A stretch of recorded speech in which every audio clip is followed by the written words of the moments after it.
Good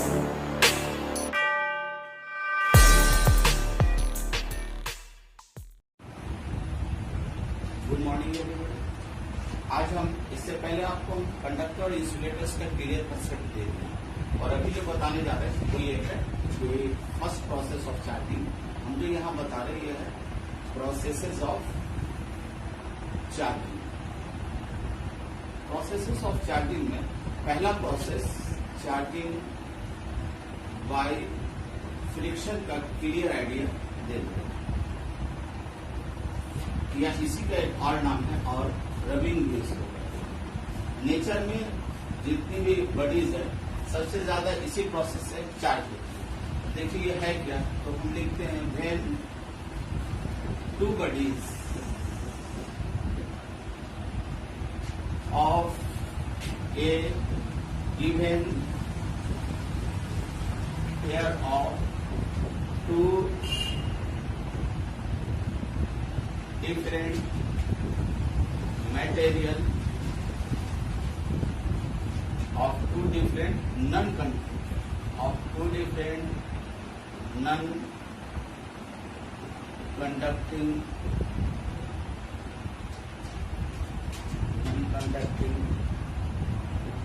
material rubbed against each other, then polarity developed in the two bodies. One body which loses electron get positively charged and another body which gains electron negatively charged.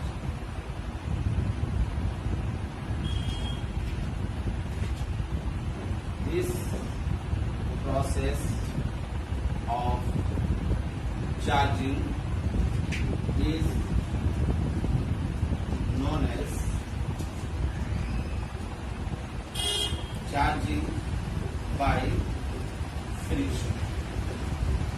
ऐसे तो इसमें सब कुछ लिख दिए, लेकिन फिर भी बाहर से बच्चों को ये समझा दिया जाता है, इसकी अंडरस्टैंडिंग क्लियर हो जाए कि इसमें कंडीशन क्या है चार्ज करने की। जैसे इसमें सबसे पहला कंडीशन है कि a given pair of two different material, a given pair of two different non conducting material. इसमें तीन बात है, इसमें है देखिए ध्यान से, कंडीशन ऑफ चार्ज। फर्स्ट बोलता है कि जो दोनों बॉडी चार्ज कर रहे हैं वो दोनों नॉन कंडक्टिंग। हम बोलते हैं कि only non conducting bodies can be charge by this method. शर्त ये है कि पहले की दोनों बॉडी जो होनी चाहिए वो नॉन कंडक्टिंग होनी चाहिए।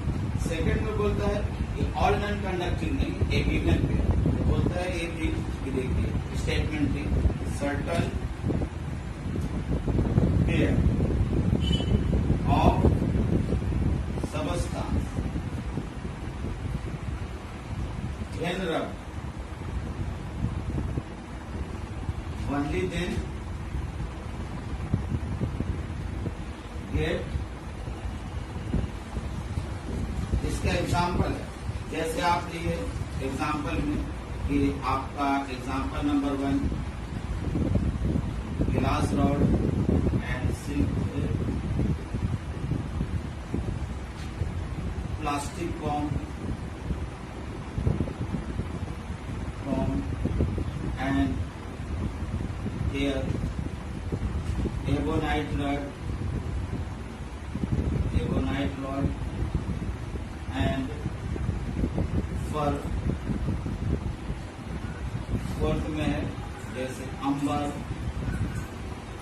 एंड इस तरह का बहुत सारा पेयर है। इसी को जब एक दूसरे पर रख दीजिएगा वो चार्ज। और इसमें भी क्या होता है कि दो सबस्टांस है, तो एक सबस्टांस से इलेक्ट्रॉन ट्रांसफर होते हैं, जब रब होता है तो दूसरे पे चला जाता है। ये एक प्रोसेस है। देखिए यहाँ पर मान लीजिए कि ये आपका ले लेते प्लास्टिक बॉम्ब, ऐसे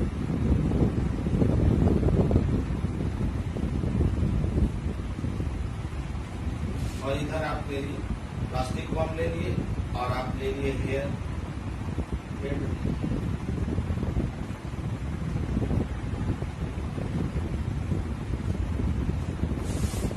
अब प्लास्टिक बॉम्ब को जब हेयर पे हम रब करेंगे तो होता क्या है कि प्लास्टिक रब करने के बाद आफ्टर रबिंग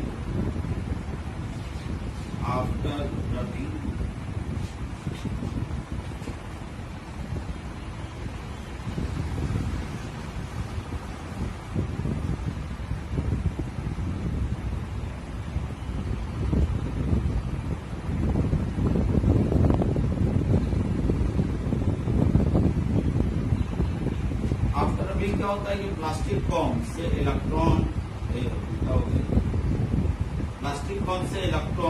ट्रांसफर होकर एयर पे चला है।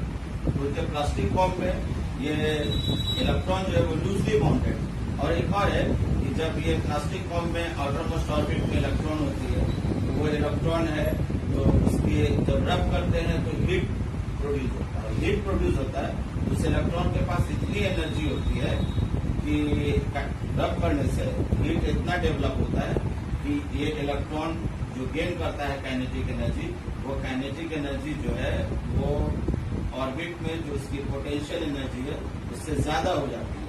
इसलिए वो इलेक्ट्रॉन जंप करके हेयर पे चला आता है। हेयर निगेटिवली चार्ज हो गया, बॉम्ब पॉजिटिवली चार्ज हो गया। इस तरह से इस ट्रांसफर से इसके बॉम्ब पर आपका पॉजिटिव चार्ज डेवलप हो गया, और जहाँ हेयर पे था वो हेयर पे आप निगेटिव चार्ज यहाँ डेवलप हो गया।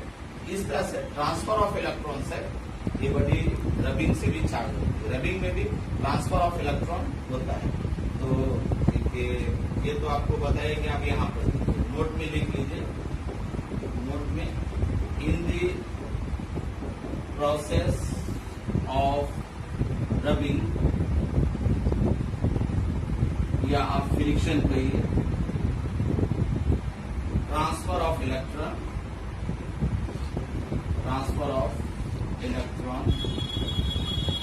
From one body to the another body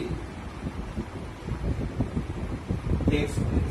एकदम ये बात क्लियर हो जानी चाहिए कि जब भी बॉडी चार्ज होती है तो आपको ट्रांसफर ऑफ इलेक्ट्रॉन से ही होती है।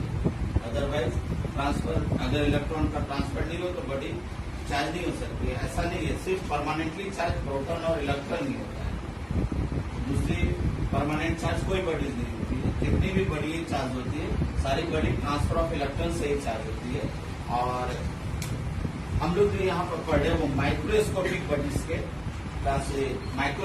बॉडीज के ही चार्जिंग के लिए पढ़ रहे हैं। माइक्रोस्कोपिक में प्रोटॉन है, इलेक्ट्रॉन है, न्यूट्रॉन है। तो माइक्रोस्कोपिक में हुआ कि आप ना प्रोटॉन को पकड़ सकते हैं ना इलेक्ट्रॉन को पकड़ सकते हैं हाथ से। अब देखिए आ गया ये एटम को चार्जिंग, तो एटम भी हम लोग पकड़ के नहीं चार्ज करते, हमारे हाथ से भी पकड़ी जाती है, पकड़ी जाने वाली बॉडीज है या आपके सराउंडिंग में जो भी बॉडीज है सबको हम लोग माइक्रोस्कोपिक बॉडीज करते हैं। ये जो जितनी प्रोसेस ऑफ चार्जिंग का आप पढ़ रहे ये सारी माइक्रोस्कोपिक बॉडीज की चार्जिंग है।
सर्टन पेयर, जैसे ये होगा, मान लीजिए अगर गिलास रड हो तो ये सिलिक थ्रेड होगा, अगर ये अंबर है तो ये स्टो होगा, ये पेयर फिक्स्ड। आप ऐसा नहीं हो सकता है किसी भी दो बॉडी को रगड़े और वो दोनों चाहे। इसमें सर्टन मटेरियल का पेयर है, क्योंकि इलेक्ट्रॉन के जो आउटर मोस्ट की बैंडिंग होती है, जितनी बैंडिंग एनर्जी उसके पास है, ऐसा वो कंडीशन है कि ये एक दूसरे से रब करने पर ही उसको फुलफिल। इन अदर वर्ड्स हम ऐसे कह सकते हैं कि आपको जैसे गिलास रड के आउटर मोस्ट मॉलिक्यूल है, तो उसके क्रिस्टल में आप देखेंगे तो जितनी एनर्जी चाहिए इलेक्ट्रॉन को इजेक्ट होने निकलने के लिए, जितनी एनर्जी चाहिए गिलास रॉड दे रहे हैं, तो उसमें जितनी एनर्जी चाहिए उतनी एनर्जी सिलिक के अगेंस्ट रब करने में मिली और इलेक्ट्रॉन का रिजेक्शन में। जैसे जो गिलास है अमॉर्फस फॉर्म, सॉलिड है अमॉर्फस फॉर्म, उसमें इलेक्ट्रॉन के इजेक्शन के लिए जितना एनर्जी चाहिए वो इन दोनों के बीच पेयर में फुलफिल हो जाता है, अदर पेयर लेने से फुलफिल नहीं होगा। इसलिए ज्यादा डेप्थ में जानने की जरूरत नहीं, बस इतना जान लें कि आपको जब भी प्रोसेस ऑफ चार्जिंग होगी रबिंग से या फ्रिक्शन से, उसमें आपको मटेरियल बॉडी का पेयर याद रखना। इसको इस बॉडी को इस मटेरियल बॉडी को इस मटेरियल बॉडी से रब करेंगे तो ये पॉजिटिवली चार्ज होगा, ये निगेटिवली चार्ज होगा। उसका फिक्स्ड कि जैसे आप गिलास रॉड को रब करेंगे सिलिक थ्रेड पर तो गिलास रॉड हो जाएगा पॉजिटिवली चार्ज, सिलिक थ्रेड निगेटिवली चार्ज होगा। इसी तरह और स्ट्रक्चर एकदम फिक्स्ड है, जब भी उस पेयर को रब करेंगे एक पॉजिटिवली चार्ज होगा और दूसरा निगेटिवली चार्ज होगा। अब देखिए अभी ये पोलराइज नहीं, ये भी न्यूट्रल है, ये भी न्यूट्रल। अब जब हम लोग ये मटेरियल ए का बना हुआ है, ये मटेरियल बी का, जब इन दोनों को रब किए तो यहाँ लिखा हुआ है ड्यूरिंग रबिंग। रबिंग में क्या हुआ, जिसमें लूजली बॉन्ड इलेक्ट्रॉन, इसमें है लूजली बॉन्ड इलेक्ट्रॉन,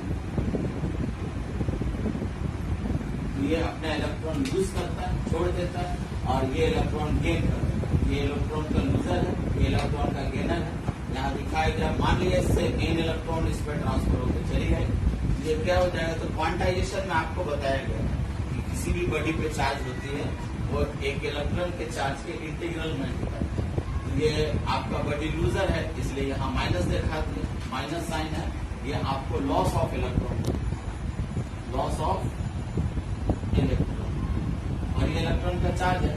इस तरह से इस पर देखिए पॉजिटिव चार्ज आ गया, और चूंकि ये इलेक्ट्रॉन को गेन कर रहा है, इसको हम लोग लिख देते हैं GIN, गेन ऑफ, है ना, गेन ऑफ इलेक्ट्रॉन है, तो इसको प्लस से दिखाते हैं, इसमें निगेटिव चार्ज हो गया। अब आप देखें जितना एज मच इस पर पॉजिटिव चार्ज है ना, उतना ही इस पर सेम अमाउंट इस पर निगेटिव चार्ज होगा। इस तरह से ये पेयर ऑफ बॉडी चार्ज हो जाती है एक बार में। और इस प्रोसेस को देखिए पोलराइजेशन, पहले वो दोनों न्यूट्रल था, रब करने के बाद पोलराइजेशन डेवलप हो गया, दोनों का पोलरिटी डेवलप, एक पॉजिटिवली चार्ज हो गया, दूसरा निगेटिवली चार्ज हो गया। पॉजिटिव का सेंटर अलग हो गया, निगेटिव का सेंटर अलग हो गया। यहाँ दोनों न्यूट्रल है, इसमें पॉजिटिव निगेटिव दोनों का सेंटर एक जगह है, पॉजिटिव निगेटिव का एक जगह सेंटर है, इसलिए दोनों न्यूट्रल है। और रब करने के बाद पॉजिटिव का सेंटर और निगेटिव का सेंटर अलग होता है। इस तरह से रब करने के बाद एक पोलरिटी डेवलप हो जाती है। तो अब आपको एक टेबल है, इस टेबल को याद रखना होगा कि कौन सी बॉडी पॉजिटिवली चार्ज होती है और